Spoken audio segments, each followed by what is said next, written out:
Hey everyone, it's Ben Hardy here, and in today's video we'll be looking at the Mazda 3 Carbon Edition. Before we get into this video, I want to give a huge shout out and thank you to the Southtown Mazda for giving me some time with this Mazda 3. I'll include a link to the website in the description down below. Also include a link to my car buying guide. Let's get into it.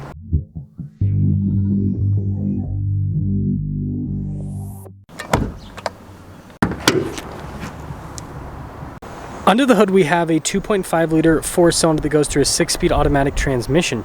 Fuel economy is 26 around town and then 33 on the highway, with power outputs being 191 horsepower and then 186 pound-feet of torque.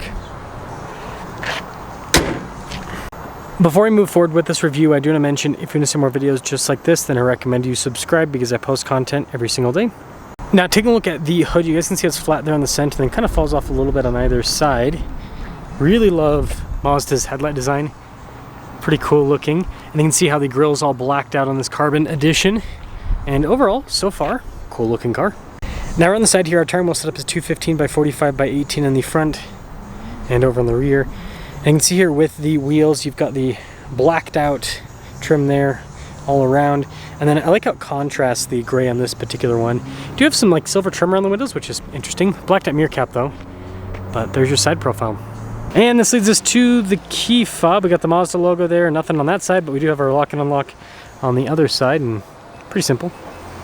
Now popping into the hatch, quite a bit of storage space. You guys can see here we've got the cargo cover built in from the factory. But this is one of the big benefits of the hatchback, right? You got a little bit more space compared to the sedan. You can actually lock it from the rear, which is pretty cool.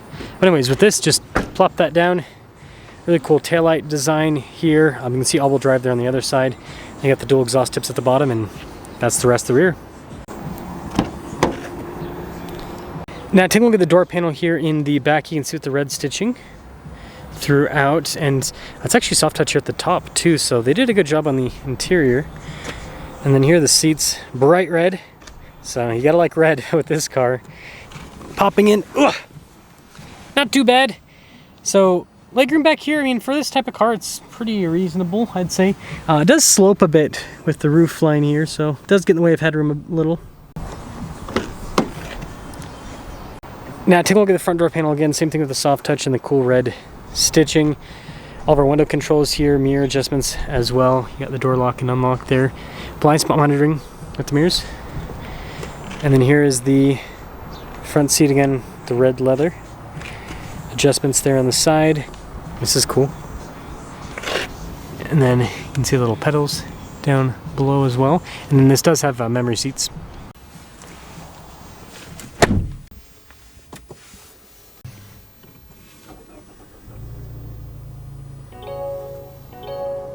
Now taking a look at the steering wheel, we've got nice trim all around, and I'll actually turn down the fan speed there a little bit so you can hear better.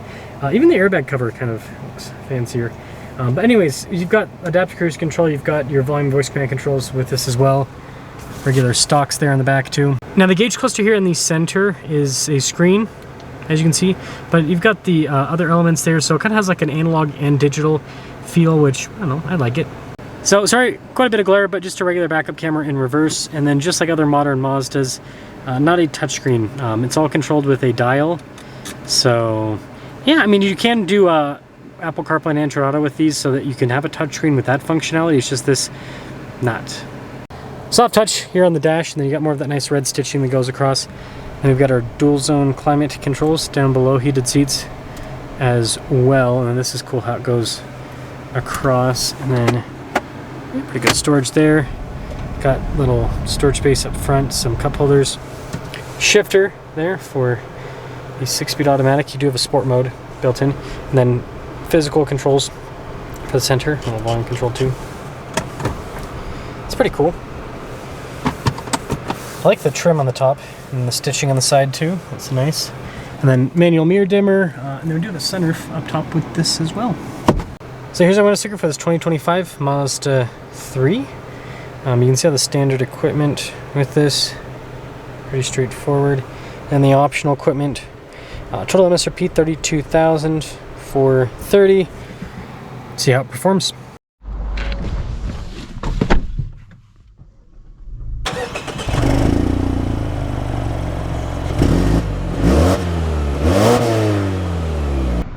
Well, let's talk about visibility before we set off. Over the hood, both mirrors, do a blind spot monitoring.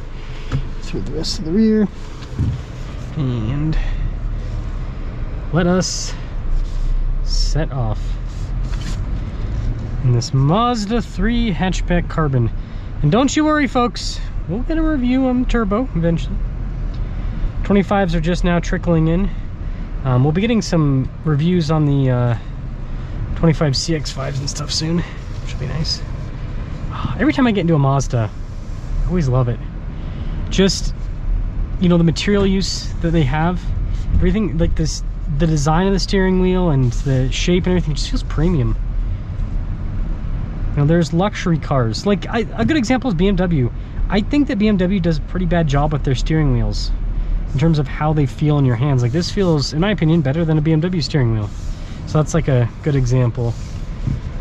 But aside from that, seats are pretty comfortable. So that's a big plus. And I think it's nice about Mazdas compared to the competition is, other than the interior obviously feeling more luxury, just the general drive kind of feels a little more upscale.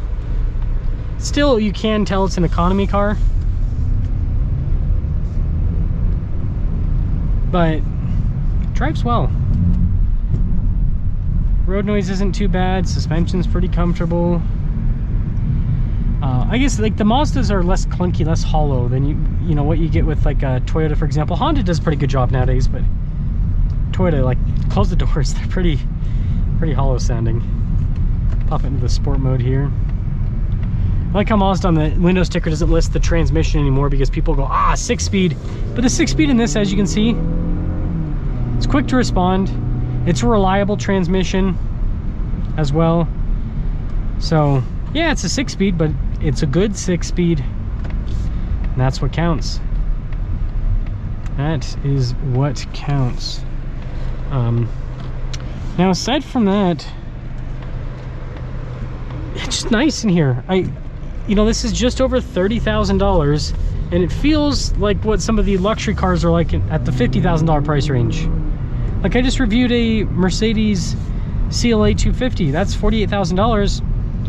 And yeah, that has some touch points that are a little bit more premium than this, but I would say that this feels just as nice as that $50,000 Mercedes with most of the touch points and everything. And it's $20,000 less money, pretty much, pretty close.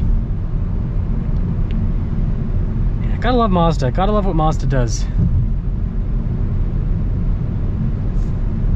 They're just fun cars.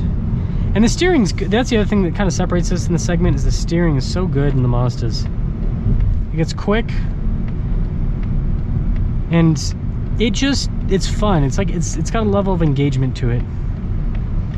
Again, Honda does a pretty good job, but Toyota is definitely lacking in this segment. Toyota be lacking. Yeah, it's nice. Cap things off with the Mazda 3 Carbon Edition.